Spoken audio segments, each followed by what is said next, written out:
Syria में एक बार फिर हिंसा भड़क रही है। लोग मारे जा रहे हैं और इस बार भी लड़ाई के केंद्र में है सीरिया की सत्ता।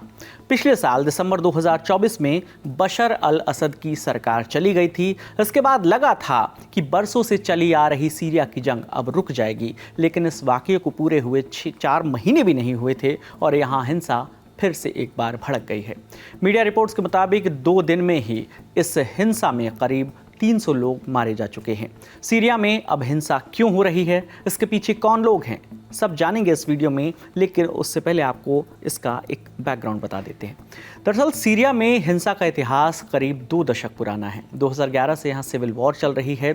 उस वक्त मिडिल ईस्ट के अधिकांश हिस्सों में अरब स्प्रिंग की वजह से प्रोटेस्ट चल रहे थे। अलग अलग अरब देशों में तानाशाहों की सरकारें जा रही थी और लोकतंत्र आ रहा था।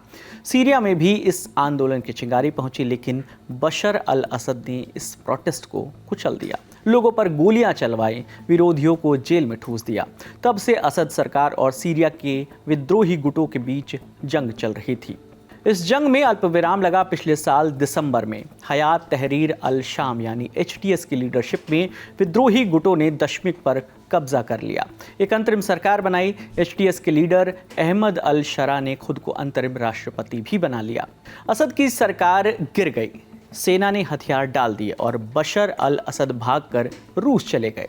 असद तो रूस पहुंच गए थे, लेकिन उनके वफादार यहीं रह गए बिना सुरक्षा की गारंटी के।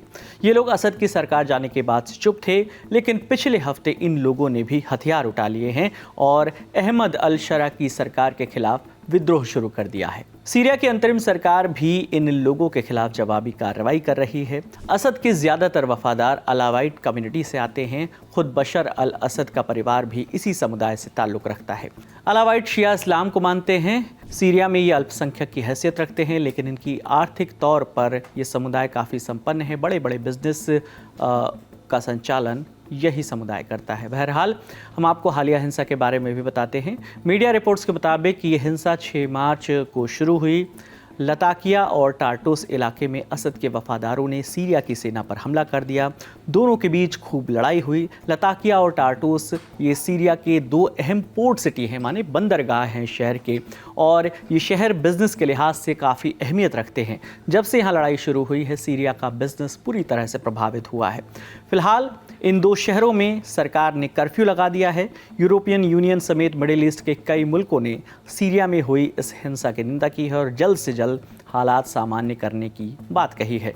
इस मामले में आगे जो भी अपडेट आएगा हम आप तक लेकर आते रहेंगे। आपके लिए तमाम जानकारी जुटाकर स्क्रिप्टिंग की थी हमारे साथी साजिद ने। मेरा नाम विकास वर्मा है। देखते रहिए दी ललन टॉप। शुक्रिया।